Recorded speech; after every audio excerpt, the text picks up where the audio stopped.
Now to the growing number of complaints about bubbling and peeling paint on some popular cars. Drivers tell our Target 5 they can't get answers or help and are forced to fix an expensive problem on their own. Here's Lisa Parker. Allison, those repairs would be out of pocket because many of the cars in this story are just out of warranty.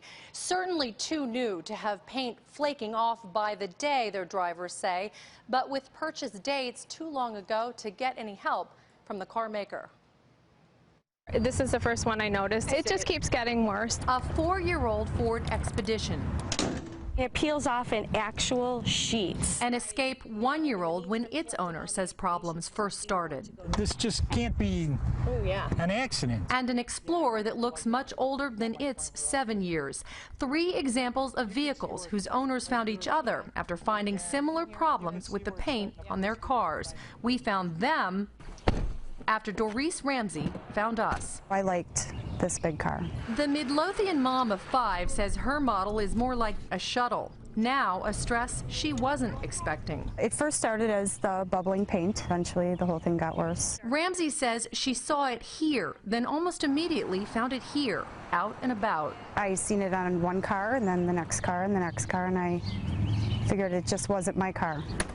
She found thousands more, she says, with just a few keystrokes. Online complaints about recent models of most major car makers. In this case, a Facebook page dedicated just to Ford Mercury peeling paint problems, where hundreds go for advice. And every day there's a new complaint from this man. I actually worked side by side with the paint suppliers and Ford Motor Company on a daily basis. That's a corrosion, yeah, and you see this all over the place. Steve Geiske is a chemical engineer and former consultant to the auto industry, who says car makers are not doing enough about a new round of paint problems affecting millions. There's 2 main issues. There's the thin paint and then the corrosion. Problems Geiske says he discovered while working as a paint durability consultant to Ford. Several years back, they hired us to do this one study of all of their facilities. So we did, and then we came back and said, my gosh, do you realize you have thin paint in all your facilities? And it wasn't just Ford. He says other automakers would face this same issue, which started when responsibility for painting new cars inside the factory shifted. A business model first launched here in Illinois. At the Belvedere Chrysler plant, instead of the car maker painting its fleet, suppliers came in to do the job. Paint companies put in charge of quality control. Then over the years, the automaker lost the expertise, they cut their staff, and the supplier, in my opinion, backed up by the actual data, shows time and time, day after day, thin paint.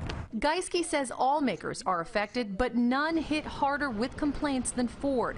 He accuses the automaker of being deaf to its own consultant. This time I said, I'm not messing around, I'm going higher up in the organization.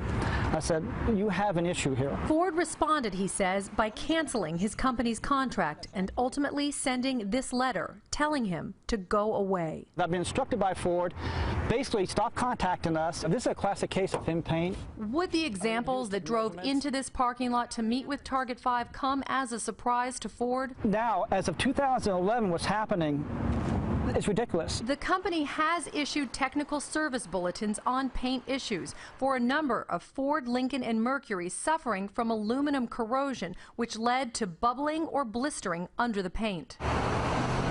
Nationally, a problem involving Crown Victoria police cruisers in dozens of cities also led to a technical service bulletin and repairs.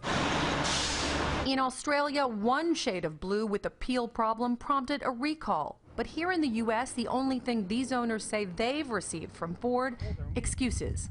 They say it could be bird droppings. Don't have any birds in my car, just kids. I am running over railroad tracks. It's their way of saying it's not our problem.